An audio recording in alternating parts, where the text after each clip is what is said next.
Hello everybody, this is Dr. Nadeem and we are with NEURO-PATH lectures, the Pursue series. As you're aware, all our lectures are available on YouTube. We have a Telegram group. You can join this group. This is very helpful to accessing all lecture related information. We have a Google Drive where the PDF of all lectures are available, and we have a master integration key by which you can navigate between the Google Drive as well as the YouTube. These are the disclaimers. And we are with phase 3, which is recorded pathology lectures. And today we have Pursue 7Z, which is neuropathology, and we are streaming from IPGMER, Kolkata, India. And today's lecture is embryonal tumors of the CNS. And to talk on that, we have Dr. Shristi Butta, who's an MBBS honors gold medalist, MD pathology. She's a demonstrator in the Oncopathology unit of the Department of Pathology, IPGMER, and SSKM Hospital, Kolkata. She's got 12 publications in the national and international journals with special interest in neuropathology, molecular genetics, and hematopathology. With this, I would request Dr. Shristi Butta, ma'am, please start your lecture on the embryonal tumors of the CNS. Thank you so much. A very good evening. So today we are going to discuss about the embryonal tumors, that is the embryonal tumors of the CNS. So let's start. So what do we plan to discuss today? We plan to discuss about the recent classification of the embryonal tumors according to the WHO CNS5, medulloblastoma, which is histologically as well as molecularly defined. There are other embryonal tumors as well, like the atypical teratoid and rhabdoid tumors, embryonal tumors with multi-layered rosettes, and several others. So let's start. So now coming to medulloblastomas, they are the most common embryonal tumors and they can either be molecularly defined or histologically defined. Molecular defined ones include the WNT activated, that is the wingless signaling activated pathway, okay, or the sonic hedgehog pathway as we all know, or they can be the non-WNT, non-SHH activated ones. Those which are WNT activated, okay, are beta-catenin positive, whereas those which are SHH activated, okay, they are the ones which are GAP1 positive. They can either be TP53 wild type or TP53 mutant. There is also another group which is non-WNT, non-SHH activated group. Besides the molecularly defined group of medulloblastoma, there is also a group of histologically defined medulloblastomas. Other CNS embryonal tumors include the atypical teratoid rhabdoid tumors, the cribriform neuroepithelial tumor, embryonal tumor with multi-layered rosettes, CNS neuroblastoma FOXR2 activated, CNS tumor B-core internal tandem duplicated, or the CNS embryonal tumors NOS. So let's discuss each one of them. Now coming to medulloblastomas.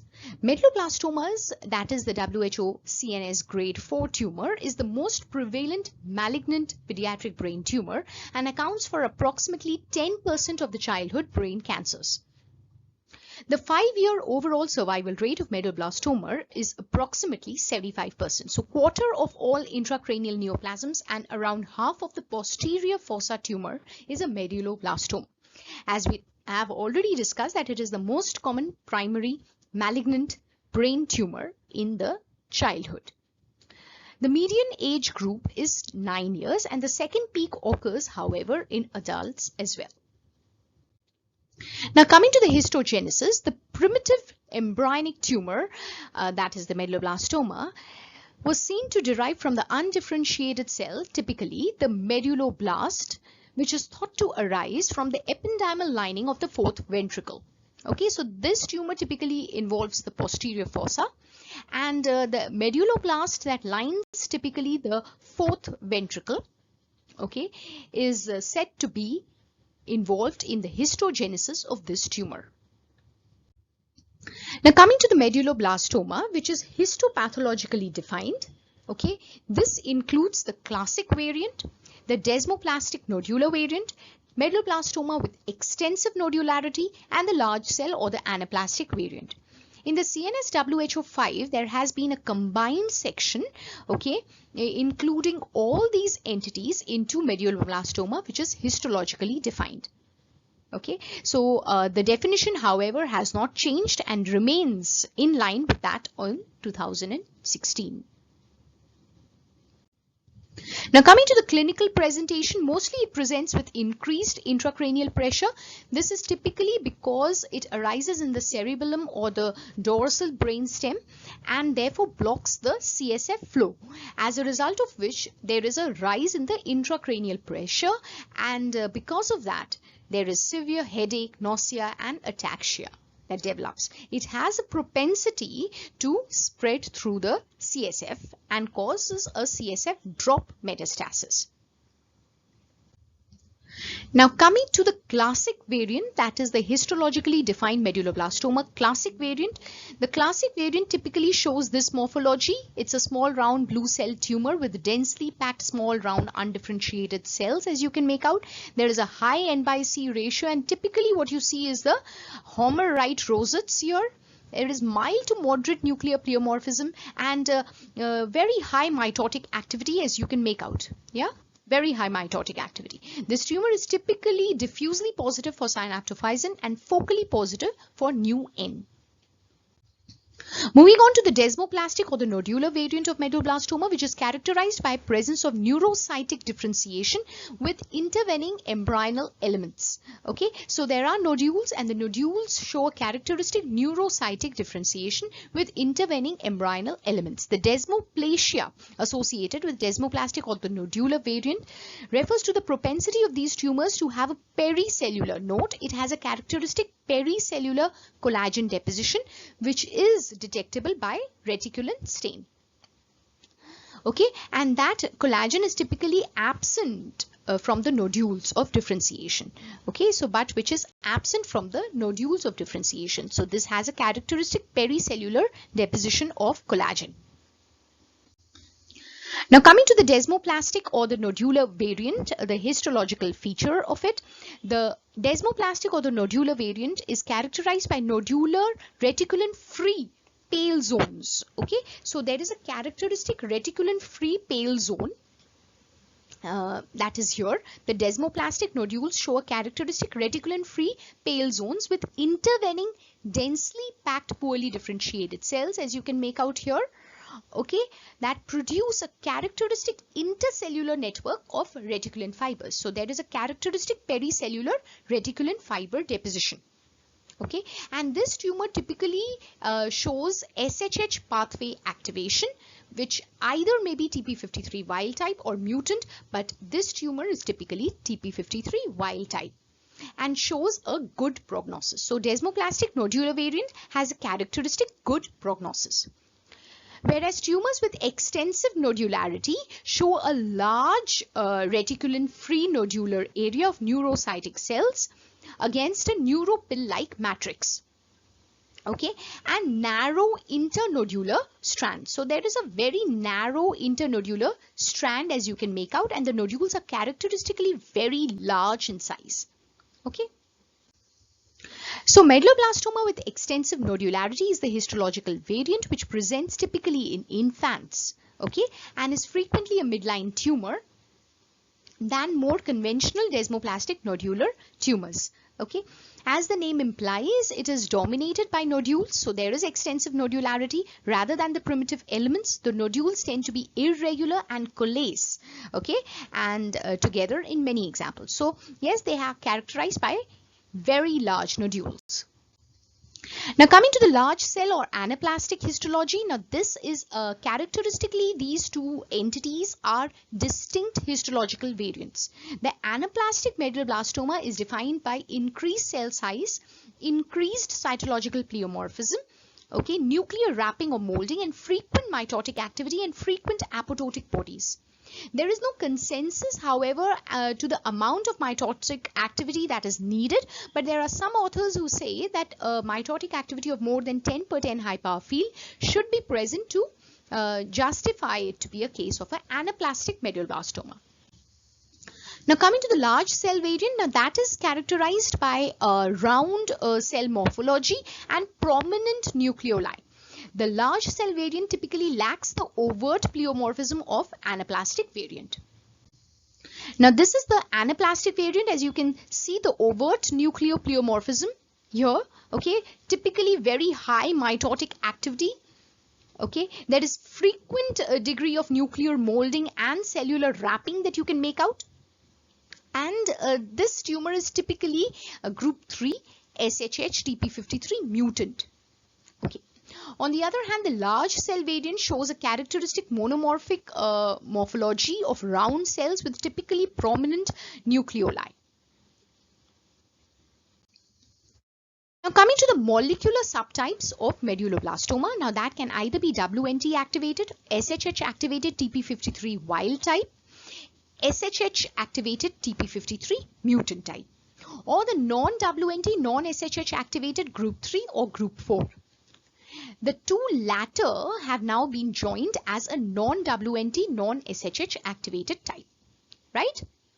So it has to be noted that those tumors which are SHH activated, that is sonic hedgehog pathway activated, characteristically show a GAP1 positivity, whereas WNT activated tumors show a characteristic beta-catenin nuclear expression.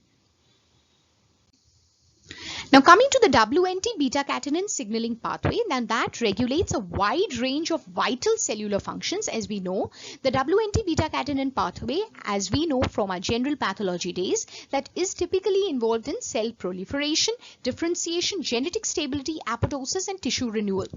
Okay, now besides the medulloblastoma, this pathway has also been implicated in colonic carcinomas, breast carcinomas, adrenocortical tumors, melanomas, high-grade gliomas as well. Now WNT subgroup of medulloblastomas accounts for approximately 10 to 15% of medulloblastoma and comprises mostly those which show a characteristic classic morphology. Okay, rarely the large cell or anaplastic variants can show a WNT activated medulloblastoma phenotype. However, it must be noted that desmoplastic nodular variant will never show a WNT activated phenotype. Okay, the GAP1 on the other hand is a unique marker of SHH medulloblastoma subgroup, as we have already discussed. Now coming to SHH medulloblastoma subgroup, which accounts for 28 to 30% of medulloblastoma, that typically involves the desmoplastic nodular variant, a minority of classic variant, and less commonly the large cell anaplastic phenotype. Now the non-WNT, non-SHH activated medulloblastoma subgroup is typically defined by overexpression of the MIK, okay, and has been further subdivided into group 3 and group 4. The group 3 one is most aggressive medulloblastoma with a grave prognosis and a high metastatic rate at the diagnosis. Classic and the large cell medulloblastomas are the only histological variants encountered in this group, that is group 3. Group 4 on the other hand shows a high incidence of chromosomal number variants, okay, that is high degree of chromosomal instability. Classic histological variant is the most predominant variant here, and large cell anaplastic medulloblastoma are less commonly encountered in group 4. Now coming to the WNT activated ones, now as I've already said, now this WNT activated ones is approximately 10% of the tumors, and they are the classic variant. They are characterized by excellent prognosis and a genetic change, that is the CTNNB1 mutation is typically associated with the WNT activated group. It shows a characteristic nuclear positivity for beta-catenin. However, it must be noted that in all other groups, you can see that the beta-catenin is showing a characteristic cytoplasmic positivity. The SHH activated group, on the other hand, shows a characteristic cytoplasmic positivity for GAP1, which is typically very important. Okay, the SHH activated group can be either desmoplastic or nodular, which occurs typically in infancy but can occur in adulthood and is characterized by mutation in the PTCH1 gene. On the other hand, the TP53 mutant group is characterized by mutation in the TP53 gene and is associated with the large cell or anaplastic morphology. It typically shows a poor prognosis. Okay, so the SHH group is showing a poor prognosis. The non-WNT, non-SHH activated group shows a characteristic MIK amplification in group 3, whereas KDM6A amplification is typically noted in group 4. Now coming to the histomorphology over here, as you can make out the H&E finding of the classic, the desmoplastic nodular with reticulin free zones of nodules, okay, and the large cell medulloblastoma and the anaplastic medulloblastoma, as you can make out, with rhabdoid features. Now coming to the beta-catenin positivity. Now beta-catenin can show a nuclear positivity in the classic variant, whereas for the rest it shows a characteristic cytoplasmic positivity. GAB1 on the other hand is characteristically positive in those which are SHH activated, that is the desmoplastic nodular medulloblastoma typically. Now coming to the other embryonal tumors, the other embryonal tumors include the embryonal tumor with multi-layered rosettes. As the name implies, it shows a characteristic multi-layering of the rosettes, okay, consisting of a pseudo-stratified neuroepithelium with a central round or slit-like lumen. Okay, there are numerous mitotic figures in this and a characteristic fibrillary neuropill-like area. Often it occurs in young children and mostly it is cerebral. It includes the previously defined entities, that is the medulloepithelioma, ependymoblastoma, and embryonal tumor with abundant neuropill and true rosettes. So all these are included under this variant. The defining molecular alteration is, however, C19MC altered. It has an aggressive clinical course, right? Moving on to the atypical teratoid rhabdoid tumor. Now, this typically occurs in young children. It has a characteristic rhabdoid morphology, as you can make out. Okay, the dense eosinophilic cytoplasm and eccentrically placed hyperchromatic nucleus. Okay, there is abundant mitosis and wide areas of geographic necrosis that are seen in this tumor.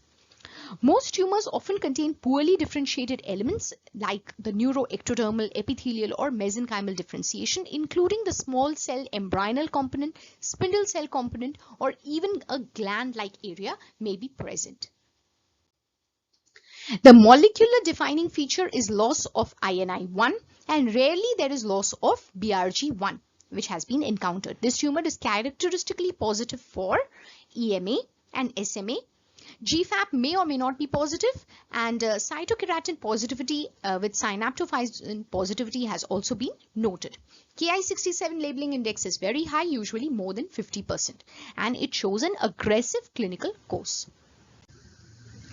Now, what is CNS embryonal tumor? NOS, it's a poorly differentiated embryonal tumor with neuroectodermal origin that does not satisfy the histopathological features that have been listed above, okay, and shows a high grade feature and has an aggressive clinical course. So that which does not satisfy the above conditions of medulloblastoma, that is WNT activated or SHH activated ones, or the embryonal tumor with multi-layered rosettes for that matter, or for that matter the atypical teratoid or rhabdoid tumor, or the BCOR mutated tumor, or the EWS-R1 mutated tumors, falls under this group of NOS category.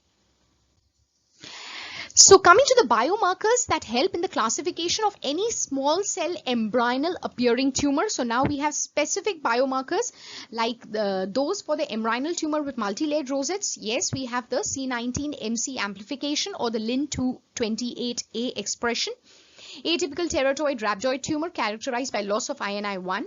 Okay, and you have a diffuse midline glioma H3K27M mutant, okay, which shows a characteristic mutation in H3K27M, okay, supratentorial ependymoma, okay, which shows a characteristic L1-CAM expression or the RELA fusion. Adult type diffuse gliomas with small cell morphology can either be IDH1 or IDH2 mutant. Okay, and those which show a characteristic WNT activated medulloblastomas with beta-catenin nuclear expression, and those which are characteristically SHH activated show a characteristic GAB1 or YAP1 staining. So if we summarize our talk for today, we find that there are several mimics of medulloblastomas, that is atypical teratoid rhabdoid tumors or embryonal tumors with multi-layered rosettes or several others. So how do we differentiate them? The presence of rhabdoid cells or ependymoblastic rosettes should alert the pathologist for the possibility of a atypical teratoid rhabdoid tumor or an embryonal tumor with multi-layered rosettes. Apart from the embryonal tumor with multi-layered rosettes and the rarely atypical teratoid rhabdoid tumors, the mimics of medulloblastoma fail to express the characteristic neuronal marker, that is synaptophysin or NEU-N. So presence of synaptophysin and NEU-N can easily differentiate the medulloblastomas from other embryonal tumors. So atypical teratoid rhabdoid tumors typically demonstrate a characteristic polyimmunophenotype, as you can note that they characteristically express the EMER, the smooth muscle actin, and GFAP, as well as show a characteristic loss of INI1 or BRG1, whereas the embryonal tumor with multi-layered rosettes show a very high level of Lin28A expression. Distinguishing a small cell glioblastoma from medulloblastoma can also be very challenging. Okay, but in addition to the absence of the neuronal markers, that is synaptophysin and NEU-N in glioblastoma, glioblastoma also shows a characteristic presence of GFAP, OLIG2 or SOX10. Okay.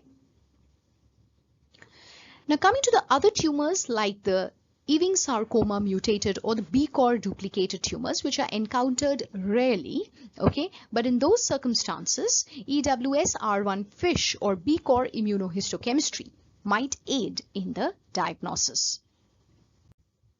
So with this, thank you so much for your patient hearing.